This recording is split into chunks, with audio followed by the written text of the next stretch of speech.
자리에서 기립하셔서 하나님의 말씀 받겠습니다.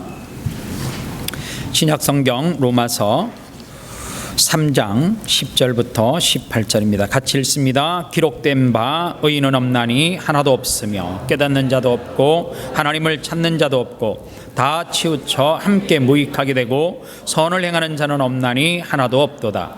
그들의 목구멍은 열린 무덤이요 그 혀로는 속임을 일삼으며 그 입술에는 독사의 독이 있고 그 입에는 저주와 악독이 가득하고 그 발은 피 흘리는 데에 빠른지라. 파멸과 고생이 그 길에 있어 평강의 길을 알지 못하였고 그들의 눈앞에 하나님을 두려워함이 없느니라 함과 같으니라.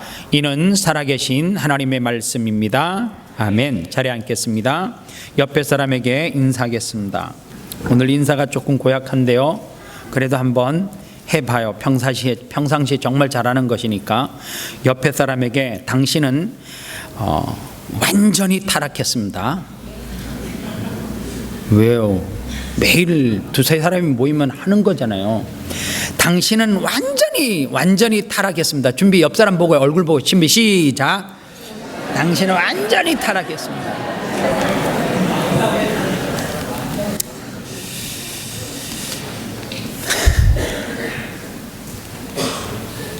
설교 들으려고 하는데 참 기분 나쁜 말로 인사하게 해서 정말 죄송해요.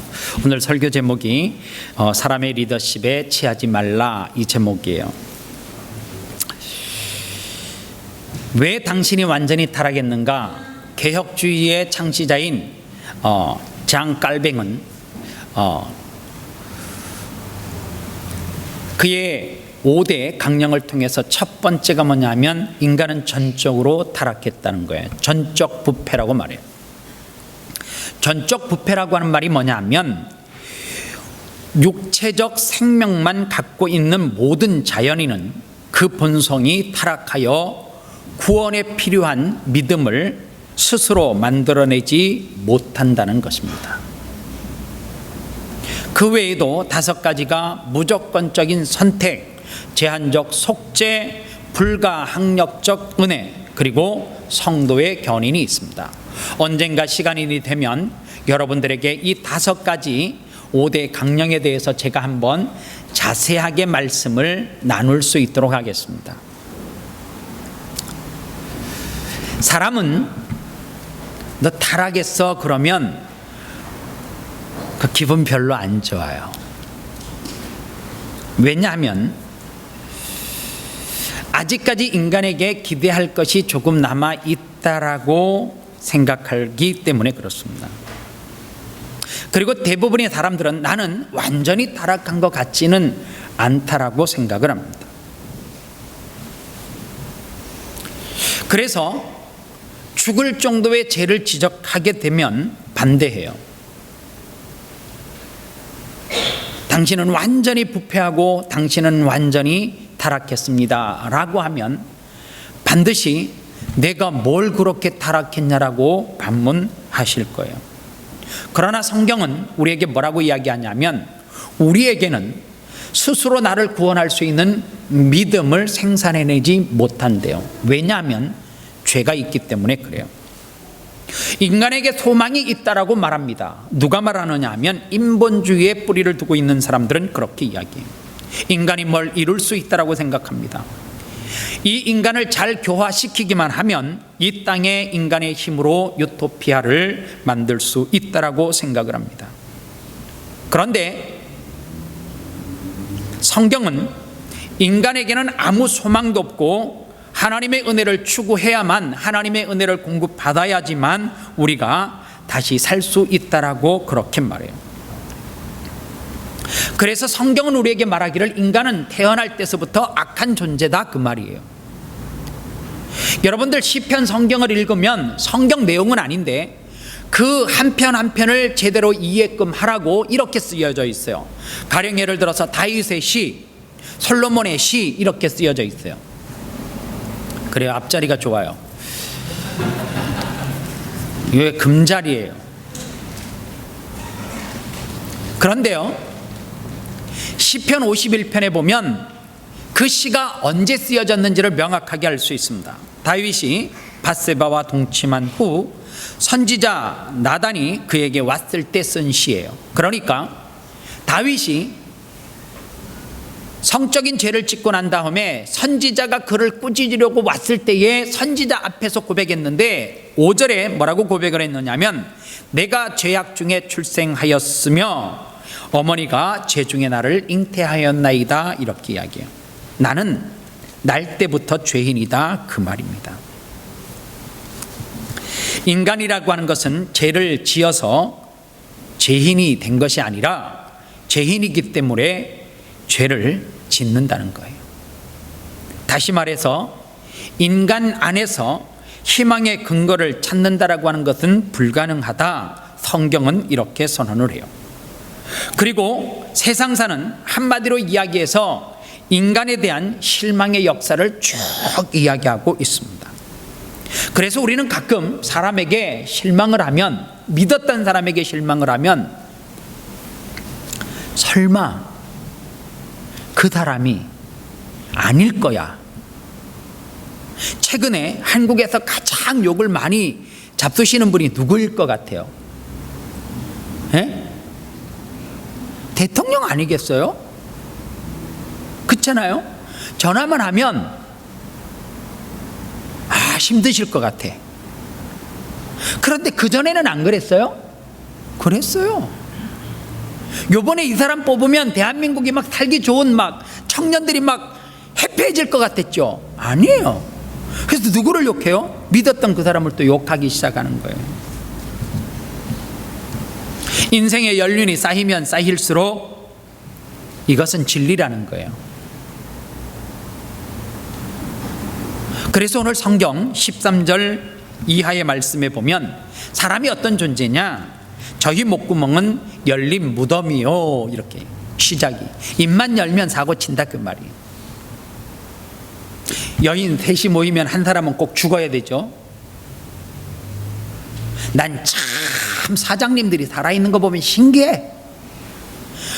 큰 기업일수록. 그렇잖아요?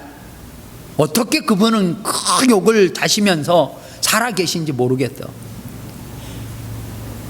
뭔 일이 있으면 회식하러 가서 그 식당 전체는 S 회장님 욕하는 거고 그 안에 높은 직위를 가진 사람 욕하는 거고 사장님 욕하는 거잖아요.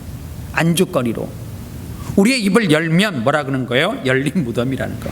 그 혀로는 속임을 베풀며 우리 입만 열면 사기친다 그 말이에요. 그리고 그 입에는 저주와 악독이 가득하다는 거예요. 우리 속에 독이 있다는 말이에요. 말 속에.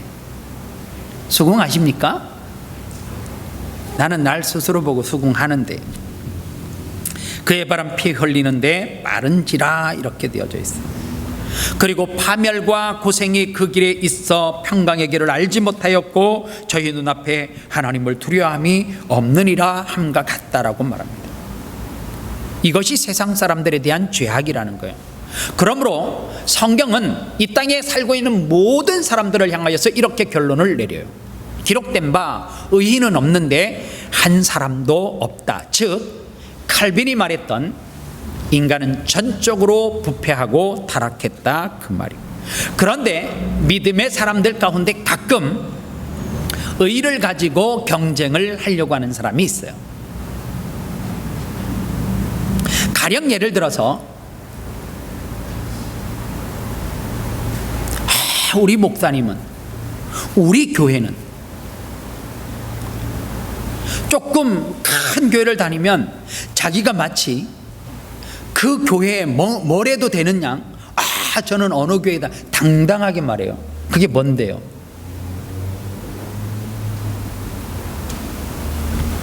또 어떤 사람은 자기가 굉장히 도덕적이고 윤리적이라고 스스로 말해요.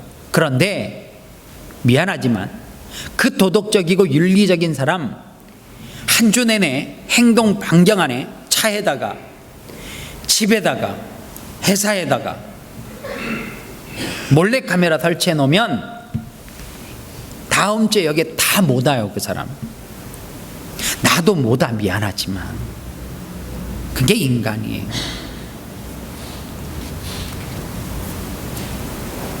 왜냐하면 한 주면 우리의 더럽고 전적으로 부패하고 타락했다라고 하는 것이 명확하게 드러날 수밖에 없습니다. 여러분들, 아르헨티나 그러면 생각나는 사람이 누구예요? 연세가 드신 분은 마라도나. 엊그저께 대한민국은 다 호나우두를 좋아했던 5천만이 다 뭘로 넘어갔어요? 메시로 갔다 이제. 아니 그냥 그래, 그런 게 있었다 해가.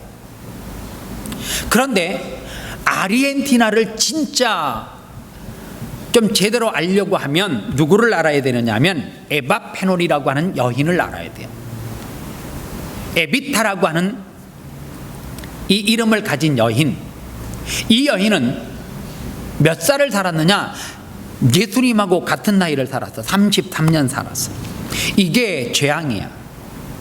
왜냐하면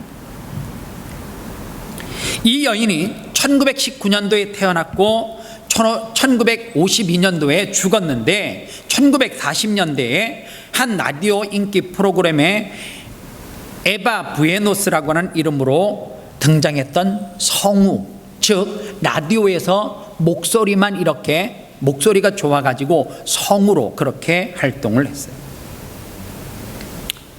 이 여인의 살아생전의 목소리를 듣기가 참 쉽지 않아요. 지금도 유튜브에 보면 한 22분 30초 정도. 그런데 그 여인의 목소리를 들어보면 애처로우면서도 가련하면서도 자조 섞인, 뭔지는 몰라 하여간. 그리고 이 손가락은 제스처가 얼마나, 그 수백만의 청중을 휘어잡는, 그리고 또 금발머리야. 그리고 연설을 할 때 원고가 없어.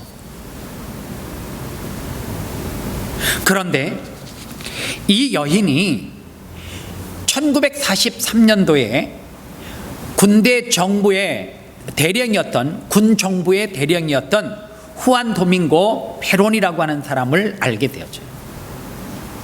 이 사람은 정치적 야망이 있어요. 그리고 이 에비타가 이 사람과 만나게 되는데, 그때 도밍고 페론은 나이가 48, 그리고 에비타는 24. 서로 좋아하는 감정이 생겼어요. 한 남자는 정치적인 욕망이 있어요. 이 여인도 야망이 있어요. 둘이 결합을 했어요. 결혼을 했어요. 만난 지 2년 만에. 그리고 그 도밍고 페론이 아르헨티나의 대통령이 됐어요. 그가 추구했던 것이 파퓰리즘이에요. 그런데 그는 회중들 앞에 잘 나타나지 않아요. 왜? 회중들을 설득할 수 있는 타고난 언변이 그에게 없었어요. 그래서 그의 아내 영부인인 이 에비타를 세우는데, 그때 나이가 26이요. 뭐 했니? 26에 영부인 됐는데. 그런데 그때서부터 이 에비타가 했던 것이 뭐냐면 살을 빼기 시작했어요. 왜 뺐는 줄 아세요? 뚱뚱해서가 아니에요. 사람들에게 보여주기 위해서 빈민가에 찾아가고, 그리고 나병 환자들이 있는 곳에 찾아가서 그들을 끌어안고 나병 환자들에게 키스를 하고, 그리고 그가 영부인으로 있으면서 단 한 번도 화려한 옷을 입은 적이 없어요. 그리고 점점 나도 여러분들처럼 호의호식하면서 사는 것이 아니라 나도 여러분들처럼 그렇게 산다고, 못 먹는다고 보여주기 위해서. 그리고 그가 다니는 곳마다 언론 조작을 하는 거예요. 카메라를 갖다 대고 많은 어려운 사람들을 찾아다니고 그들을 향해서 사랑을 표현하고. 저는 이 여인이 좀 더 살았어야 된다고 생각을 해요. 제가 아르헨티나 사람은 아니지만. 왜냐하면 그가 마지막에 죽었을 때 암으로 죽었는데 몸무게가 36kg예요. 도밍고 페론이 마지막 그를 연설을 할 때 잡고 있을 때 허리가 그냥 이렇게 잡히는 것 같아요. 머리는 다 빠졌고요. 그러면서 그 여인이 연설을 하는데 뭐라고 이야기하냐면, 나는 다른 사람의 꿈을 실현시키기 위해서 내 꿈을 버렸습니다. 나는 내 영혼을 민족의 재단 앞에 내놓았습니다. 나는 온몸을 내어 던져 여러분의 다리가 되겠습니다. 그러면서 마지막에 그가 죽으면서 했던 말이 뭐냐면 아르헨티나여 영원하라. 나를 위해 울지 말고 아르헨티나를 위해서 울라. 그리고 죽었어요. 대통령 임기를 마치고 영부인의 그 실상이 좀 드러나야 되는데 아르헨티나 사람에게는 그때서부터 모든 지도자의 눈이 누구의 높이로 가는 거예요? 에비타로 가는 거예요. 완벽해야 되는 거예요. 성녀와 같은 존재예요. 모든 정치하는 사람의 잣대가 누구냐면 에비타예요. 저는 이것이 아르헨티나의 재앙이라고 생각을 해요. 그런 사람은 이 땅에 존재하지 않거든요. 수많은 시간이 지났음에도 불구하고 지금도 그의 생일을 기념해서 에비타와 비슷하게 생긴 여인들이 거리에서 행진을 하면서 그를 추모하는 행사를 지금도 아르헨티나는 갖고 있다는 거예요. 왜 그게 재앙이냐? 끊임없이 그 잣대가 높다 보니까 그렇게 되지 않는 사람을 뭐 하고요? 모함하고 니는 아니라 그러고 끊임없이 싸움이 끝쳐지지 않더라는 거예요. 어떤 사람에 대한 한상을 만들어 놓고 우상이 돼버린 거예요. 여러분들 속에 혹시 인간이 우상인 사람이 있어요? 망할 징조예요. 누가 망하느냐? 여러분들이 망해요. 누가 고통하느냐? 여러분들이 고통해요. 오늘 그런 의미에서 여러분들 이 땅이든지 영적인 지도자든지 사람에게 너무 기대하면 안 됩니다. 예수 믿는 사람들이 왜 상처를 그렇게 많이 받느냐? 이유가 있어요. 우리 목사님은 다를 거라는 거예요. 천만에요. 여러분들 우리 집에 치킨 한 마리를 사오면 닭다리 누가 먹을 것 같아요? 그런 거 생각 안 해봤어요? 우리 집에는 아들이 둘이 있거든요. 나도 우리 집사람 양보를 해요. 먹는 거에 별로 욕심이 없더라고요. 그럼 닭다리가 3개면 참 문제가 없는데 항상 닭다리는 몇 개요? 2개. 누가 먹을 것 같아요? 하나는 반드시 제가 먹어요. 저 이런 사람이에요. 어떻게 먹느냐? 기도하면서 다리 잡아요. 기도가 끝나자마자 기도 타이밍은 누가 결정해요? 내가 결정해요. 기습적으로 끝내요. 그리고 입으로 들어가 있어요.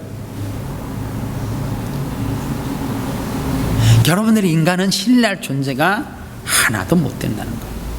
마치 목사는 밥을 천천히 근엄 있게 먹어야 되고 걸음걸이도 성경 탁 끼고 아니요. 여러분들 장로님들에게 실망할 필요 하나도 없고요. 권사님에게 실망할 필요 하나도 없어요. 이렇게 생각하면 돼요. 저 사람도 전적 타락이지 이렇게 생각합니다. 저 사람도 전적으로 부패한 사람이야 이렇게 생각하면 돼요. 성경은 다 똑같다는 거예요. 누구도 예외가 없어요. 의인은 없나니 하나도 없다는 거예요. 제가 한번 물어볼게요. 목사가 거룩한 존재예요? 아니면 목사직이 거룩한 거예요? 헷갈려요? 목사가 거룩한 것이 아니라 목사라고 하는 직이 성직, 거룩한 직분이다 그 말이에요. 그래서 하나님의 말씀을 증거하고 성찬과 성례를 이끄는 그 직분이 거룩한 것이지 그 직분을 이끌어 인도하는 목사가 거룩하지 않다라고 하는 사실입니다. 주님이 위임한 직분이 거룩한 거예요. 중요한 거. 하나님이 위임한 장로의 직분이 거룩하기 때문에 우리는 그 직분에 걸맞게끔 살기 위해서 끊임없이 뭐 하는 거예요? 영적인 싸움을 싸우는 거예요. 뭐 하기 위해서? 그 직분에 걸맞는 삶을 살아내기 위해서 싸우는 거. 그게 목사고요. 그게 장로고 그게 성도예요. 성도라고 하는 말이 뭐예요? 구별됐다라고 하는 말이에요. 너희들 구별된 사람처럼 살아라 그 말이에요.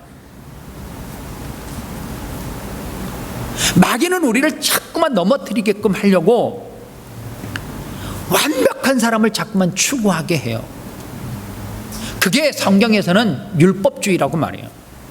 여러분들 율법주의를 추구했던 사람들, 신약으로 넘어와서 바리새인, 사두개인, 서기관들 할 것 없이 율법학자들, 그들이 끊임없이 싸우는 게 뭐예요? 자기에게는 적용을 안 해요. 누구에게 적용을 해요? 다른 사람에게. 너 이거 잘못했어, 너 이거 잘못했어. 천만에요. 모든 사람에게 다 적용돼야 되는데 자기는 죄를 시키고 다른 사람에게 적용을 시키더라는 거예요. 그 황경직 목사님이 영락교회에서 목회할 때 한 장로님이 조금 개팍하신가 봐요. 어느 날 당회를 들어와서 목사님의 잘못된 점 12가지를 발견했습니다. 제가 오늘 당회 때 모든 장로님들 앞에 조목조목 이야기하겠습니다. 12가지 하는데 말이 워낙 늦어갖고 30분 걸렸대요. 첫 번째 잘못 이러면서 12가지를 다 하고 났어요. 사람이 참 그러면 기분 나쁘죠. 한 가지도 아니고 12가지를 한 사람이 계속 지적을 하니까 기분이 좋겠어요? 목사인데? 그때 한경영 목사님이 당신은 그러면 깨끗합니까? 이랬으면 난장판 되겠죠. 그때 한경직 목사님이 이렇게 말해요. 장로님 12가지밖에 발견하지 못하셨습니까? 13번째 저는 이것도 못하고요, 이것도 잘못했고 14번째 15번째 계속해서 말했대요. 그랬더니 모든 장로님들이 뭔가 들고 일어나려고 하다가 조용해지더라고요. 저는 이것이 복음의 정신이라고 생각을 해요. 예수 믿는 사람들은 싸워서 이기는 것 아니에요. 예수 믿는 사람들은 때로는 손해나는 것 같아요. 그런데 그게 끝에 가보면 진짜 손해가 아니라 하나님께서 나를 승리케 하게끔 하기 위해서 그리로 인도하시는 거라고 하는 사실이에요. 그래서 로만부 전반부에서 계속해서 강조하는 것이 뭐냐면 죄인 아니라고 하는 사람을 딱 입 다물게 만들어 버리는 거예요. 하나님의 거룩한 존재는 하나도 없다. 너희들이 생각하는 그 사람도 죄인이고 그래서 절대로 우상 만들지 말라. 여러분들 성경에서 가장 완벽한 사람은 누구일 것 같아요? 살아있는 채로 하나님 앞에 간 엘리야 아니겠어요? 그런데 엘리야가 뭐라고 이야기하냐면 저도 여러분들과 성정이 같은 사람이에요. 또 같은 사람, 제가 특별하게 더 잘나가지고 하나님 앞에 가는 것 아닙니다. 그 얘기예요. 오늘 그런 의미에서 우리가 철저하게 죄인이고 우리가 아무 소망 없다라고 하는 것을 인식하는 사람만이 하나님의 의를 붙잡을 수가 있습니다. 십자가의 능력을 붙들어야지 살아요. 오늘 9절 말씀에 보면 그러면 어떠하뇨? 우리는 나으뇨? 결코 아니라 유대인이나 헬라인이나 우리가 다 죄 아래 있다 하고 선언하였느니라 이렇게 이야기했어요. 즉 다시 말하면 죄라고 하는 것은 굉장하게 파워가 있다는 거예요. 어떤 파워를 이야기하십니까? 예를 들면 이런 이야기예요. 죄에는 엄청난 힘이 있어요. 그게 뭐냐면 예를 들면 중독이라고 하는 단어를 갖다가 붙이면 알코올 중독, 그렇죠? 혹시 우리 교회 없죠? 그 다음에 또 그 뭐예요? 스타시티 중독, 한국어로 말하면 정선 중독, 뭔지 아시죠? 예? 마약 중독. 여러분들 도박하러 가는 사람이 강원도 정선을 간대요. 가는데 벤치를 탁 끌고 한 1,000만 원만 해야지 이러고 간대네. 1,000만 원. 그러면서 1,000만 원만 들고 가는 게 아니라 이제 카드도 가지고 간대. 그리고 이제 가서 하다가 1,000만 원을 잃었잖아요. 그러면 이제 죄에는 뭐가 있다고? 힘이 있다고. 그때서부터 스스로 절제가 안 되는 거예요. 저 차 얼마 잡히냐고 차를 잡히는 거예요. 그리고 자기 카드 있는 거 다 쓰는 거예요. 그리고 그것도 모자라서 거기에서 빌려다갔어. 그리고 난 다음에 돌아오지도 못해. 그러면서 이런데 아우 저 차가 내 차였는데. 그런데 죄에는 힘이 있단 말이에요. 처음에 술을 드시는 분들 보면 처음서부터 개 망나니처럼 드시는 사람 없어요. 막 벌컥벌컥 마시면 흘러내리고 딱 요러고 입 딱, 그다음에 2잔 3잔 먹으면 그때서부터 내가 술을 먹는 게 아니라 술이 나를 집어 삼킨대잖아. 그때서부터 뭐가 되는 거예요? 사람 아니지. 그게 뭐라는 거예요? 중독. 즉 죄에는 힘이 있다 그 말이에요. 이런 사람들이 그 힘에서부터 벗어날 수 있는 방법은 딱 하나밖에 없다는 거예요. 그게 뭐예요? 십자가의 능력. 이거밖에는 그 힘에서 벗어날 수 있는 어떤 재간도 우리에게는 전혀 없다라고 하는 사실입니다. 예수 그리스도의 십자가 능력 외에는 그 죄를 박살낼 수 있는 방법이 하나도 없단 말이에요. 그래서 오늘 본문 후반부의 21절에 보면 이제는 율법의 한 의가 나타났으니 율법과 선지자들에게 증거를 받은 것이라 곧 예수 그리스도로 믿음으로 말미암아 모든 믿는 자에게 주시는 하나님의 의인이 차별이 없다라고 성경은 말해요. 십자가 능력 아래 나오면 어떤 사람은 되고 어떤 사람은 안 되고가 아니라 모든 사람들에게 동일하게 십자가의 능력을 공급해 주기 때문에 뭐에서 벗어날 수 있다고요? 그 죄의 힘으로부터 벗어날 수 있다는 거예요. 그래서 십자가의 의를 붙들고 살아가는 사람의 모습은 어떤 모습이냐? 첫 번째, 하나님의 은혜를 붙들고 살아가게끔 되어져 있어요. 하나님의 은혜는 어떤 사람이 잘 공급받느냐?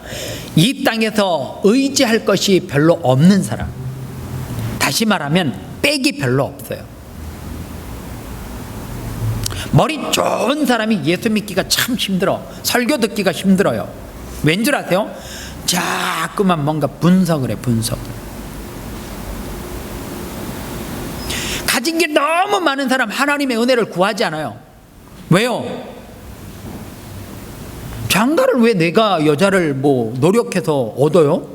엄마 아빠가 다 A급 해갖고 다 연결시켜 주는데 얘가 살다가 마음에 안 들어. 그럼 어떻게 해요? 내가 그 여인을 어떻게 해서 헤어지는 게 아니라 엄마 아빠가 헤어지게 만들어줘. 그리고 다시 이 여인은 어떠니? 이게 가진 사람들인데요. 내가 무슨 열심히 돈을 벌어서 차를 사? 학교만 딱 인서울만 들어가면 차 하나 딱 해줄겠는데 나오면 이렇게 뭐 생긴 거 알죠 이거? 예, 동그란 거에다 뭐 이런 거 딱 하나 갖다 놓고 버튼 누르면 뚜껑 확 열 이런 거 해주는데 뭘 은혜를 구해요? 은혜가 필요 없지.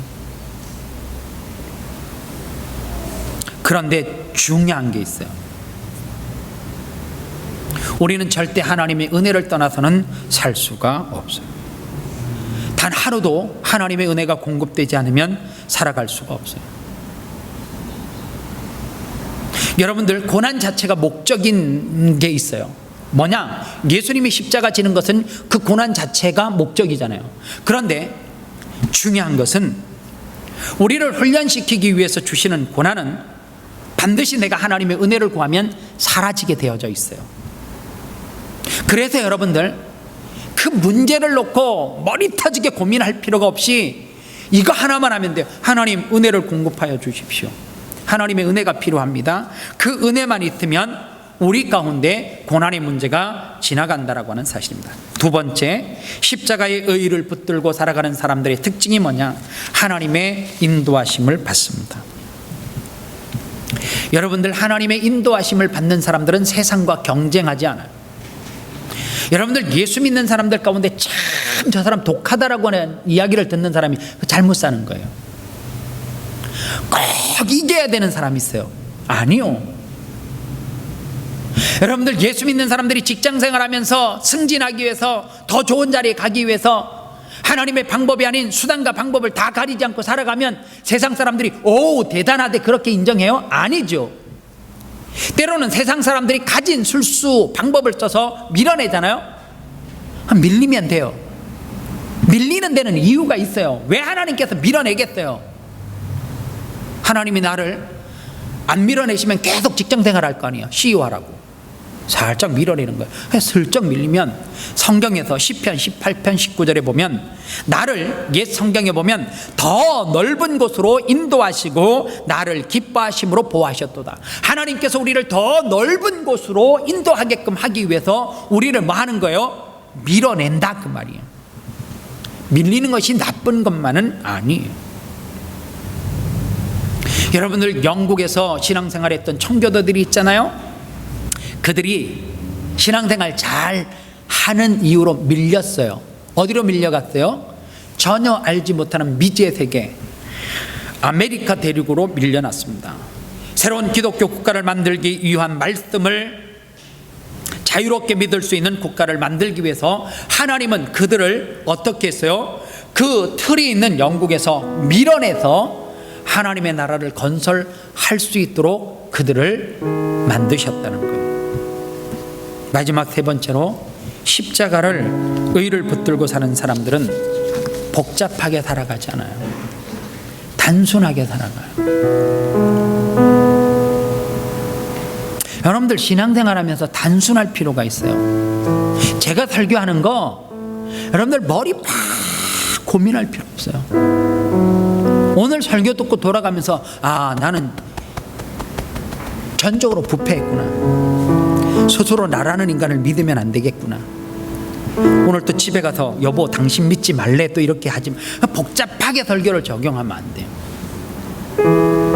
하나님의 은혜가 아니면 안 되겠구나. 하나님의 인도하심을 받아야 되겠구나. 삶이 단순해야 된다는데 여러분들 복잡한 사람은 절대 예배 시간에 은혜를 못 받아요. 난 최고 가슴이 아픈 게 뭐냐면 설교를 들으면서 저녁에 누구 만나라고 했는데 메뉴 생각하는 사람. 나 미치겠네 진짜. 그냥 닥치는 대로 먹으면 되지. 그렇지 않아요? 메뉴도 정했다? 근데 이 식당에 갈까 이 식당에, 그것도 머릿속에 생각을 하고 있는 거야. 더 한심한 거, 내일 일할 거 연장을 뭘 챙겨.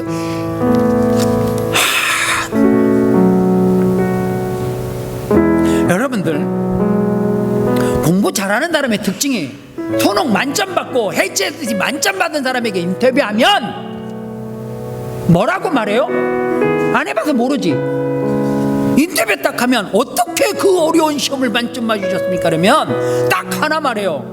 교과서에 충실했고 선생님 말씀에 수업 시간에 집중했고, 그거밖에 한 게 없는데요. 여러분들의 교과서가 뭐예요? 성경 아닙니까? 성경. 이걸 읽어야지. 이거를 누구를 쫓아다니면서 그 사람이 하는 말을 듣지 말고 하나님의 말씀을 읽고 하나님의 말씀을 들은 대로 뭐 하면 돼요? 귀에 새기고. 이거 중요합니다. 목사님이 전적으로 타락했는데 난 절대 믿을 수 없습니다. 내가 왜 타락해요? 내가 얼마나 의인인데? 줄이 막 틀면서 막 화내고 돌아가면 실패하는 거잖아요. 너무 복잡해요. 여러분들 인생이 무성하면 열매 많이 맺을 것 같지? 아니요.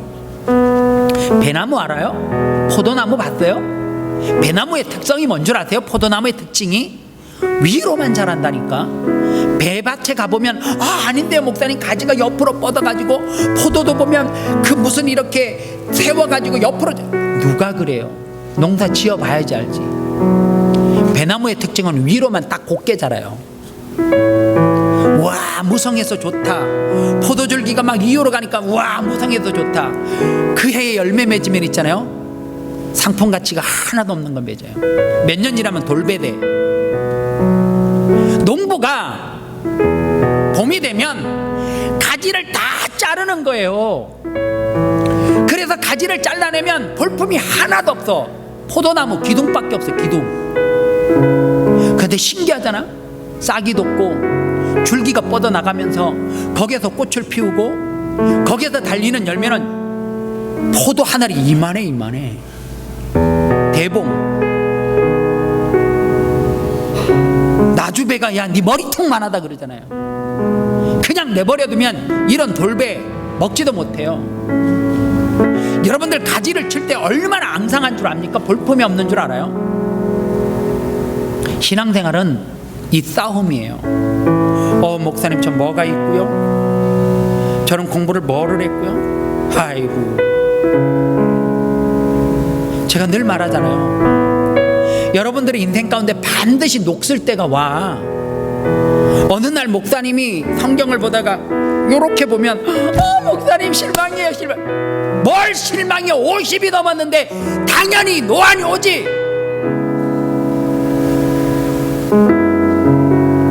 난 처음에 이게 이해가 안 갔어요. 장로님들 성경 봉독시키면 꼭 나와서 뭐 돋보기. 근데 이해를 못했어. 난 근데 이제는 막 이해가 돼가지고 막 1시간 걸려도 막 동작이 늦는 거? 목사님 왜 이래? 내 나이가 54시다. 넷. 그러면 니들보다 동작이 뜨는 게 당연하지. 목사님, 내가 상처받아서 축구 안 해. 목사님 왜 못 뛰냐? 당연하게 못 뛰지. 54시 어떻게 뛰어?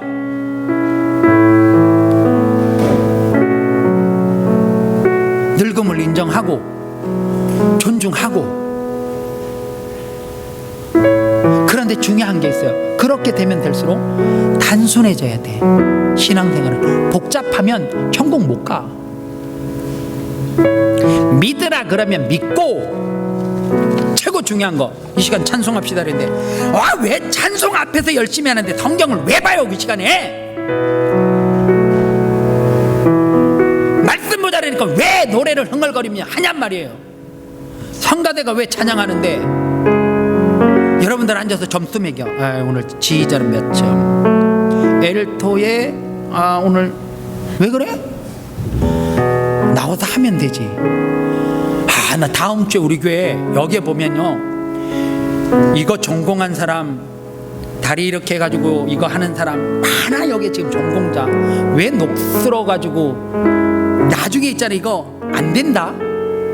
될 때 해. 될 때. 진짜요. 헌신할 수 있. 단순하게 신앙생활 하십시오. 하나님이 그래야만 써요. 연세가 드시면 할 게 뭐 있어요? 뛴다 하지 말고 하나님 앞에 기도하면 돼요. 무릎으로 엉덩이 탁 한번 앉으면, 젊은 애들은 초등학생을 앉혀놓고 설교 40분 하면 그 전도사님 목사님 미친 사람이에요. 그래서 가르쳐. 주일학교 설교는 7분 8분 하라. 근데 작년들은 7분 설교하잖아요. 이래 생각해. 은혜다 이게 아니고, 목사님 요새 설교 준비 이제 개판으로 대충 하는구나, 이래 생각해. 여러분들은 좀 오래 해줘야 돼. 이제 지금 더 하면 이제 나를 죽이려고 하기 때문에 마칠 거예요. 오늘 마칠 때 찬양 하나 하려고 그래요. 찬양 하나 할 거요.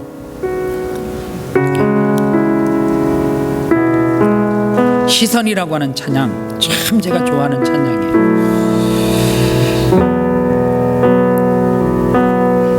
나를 보지 마요. 가진 거 보지 말고, 지식 보지 말고, 나 믿지 마. 하나님 보세요. 하나님 바라보세요. 주님을 보면 살고요, 주님을 보지 않으면 우리는 죽어요. 가사를 아시는 분들은 눈을 감고 찬양하고, 가사를 모르면 앞에 한 소절 한 소절에 힘을 넣어서 찬양할 거예요. 이 시간 같이 고백하도록 하겠습니다. 내게로부터 눈을 들어 주를 보기 시작할 때, 내게로부터 눈을 들어 주를 보기 시작할 때 주의 이름 보겠네. 내 작은 마음 돌이키사, 내 작은 마음 돌이키사 하늘에 꿈꾸게 하네. 주님을 볼 때 모든 시선은 주님께 드리고, 살아계신 하나님을 느낄 내 삶은 주의 역사가 되고, 하나님이 일하 일하기 시작하네. 성령이 나를 변화시켜, 성령이 나를 변화시켜 모든 두려움 사라질 때 주의 일을 보겠네. 황폐한 땅 가운데서 주님만 알게 되리. 주님을 볼 때, 주님을 볼 때 모든 시선을 주님께 드리고 전능하신 하나님을 느낄 때 세상은 주의 나라가 되고 하나님이 일하기 시작하네. 사랑하는 여러분, 내가 일하려고 하면 힘만 들어요. 내가 이 세상을 싸워서 이기려고 하면 지쳐요. 하나님이 내 삶 가운데 일을 하실 수 있도록 하나님을 앞세우셔야 돼요. 싸워봤잖아요. 노력해봤잖아요. 되던가요? 실패 연속이지 않아요? 힘만 빠지지 않았습니까? 하나님을 앞세우고 가보세요. 얼마나 내 삶이 단순해지고 쉬운 줄 아세요? 하나님 말씀하세요. 듣겠습니다. 들었어요. 내 마음속에 감동이 와요. 그러면 어떻게 해요? 그때서부터 순종하는 거예요. 여러분들, 하나님을 신뢰할 때 우리는 99% 아니 90% 많이 순종했다라고, 거의 다 순종했다 그러는데 하나님은 그런 사람에게 역사하지 않아요. 순도 100%예요. 온전하게 순종해야 돼요. 하나님 앞에 내 삶을 맡겼어요. 맡겼는데 뭐를 못 맡겼어요? 자식을요? 하나님이 그 일 가운데 절대 역사하지 않아요. 내 삶 전체를, 내 생명까지 하나님 앞에 맡겨야 돼요. 예배가 뭔 줄 아세요? 나를 죽이시옵소서. 재물이에요. 하나님이 예배를 마치고 나를 살려주면 재물은 뭐 하면 돼요? 다시 살려주심에 감사합니다. 살겠습니다. 고백하고 살아내는 거예요. 오늘 이 힘이 우리 그리스도인들에게 너무 부족해요. 반만 믿는데 적당히 신앙생활. 누가 적당히요? 순교를 각오하고 신앙생활 해야죠. 주를 위해서 죽을 각오로. 죽고자 하는 자는 살아요. 내가 스스로 살려고 하면 죽어. 오늘 이 시간 기도하십시오. 하나님, 내 삶 전체를 하나님 앞에 맡기겠습니다. 100% 온전히 순종하겠습니다. 책임져 주십시오. 그러면 하나님이 그때서부터 일하기 시작해요. 내 삶 가운데. 그게 능력이에요. 우리 힘으로 무엇을 할 수 없어요. 왜? 전적으로 타락했기 때문에. 나를 구원할 수 있는 믿음이 생산되지 않아요. 그냥 내버려두면 죽어. 그런데 십자가의 능력 의지하면, 십자가 붙들면 살아요. 그래서 은혜를 구하시란 말이에요. 하나님의 은혜를 구하고 또 구해야 돼요. 하나님 앞에 선포해요. 배짱 있게.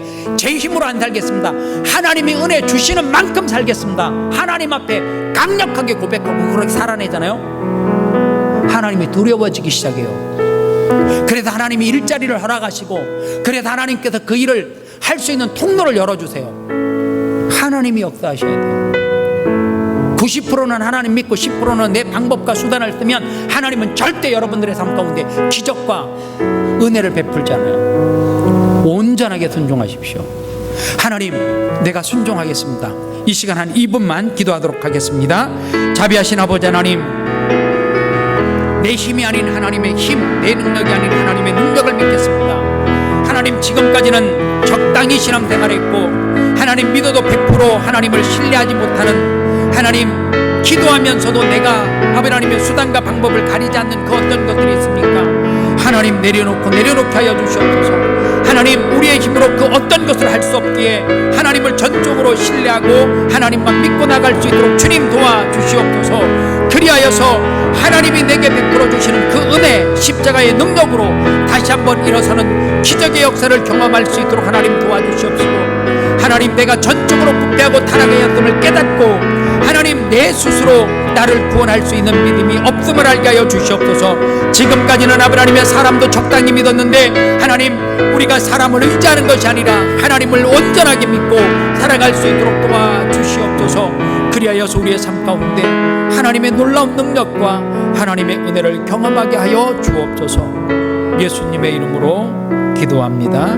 아멘. 자리에서 일어나겠습니다.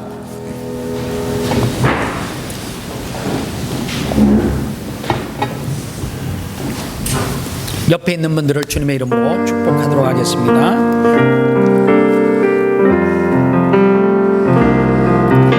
그대를 만난 건 주님의 축복이죠. 그대의 사랑의 섬김이 날 감동케 하죠. 그대를 만난 건 주님의 큰 은혜죠. 그대의 손길을 통하여 주님을 느껴요. 아멘. 사랑해요, 감사해요. 우리 함께 잡은 두 손을 언제까지나 놓지 말아요. 사랑해요, 감사해요. 우리 함께 했던 그 약속 영원토록 지켜나가요.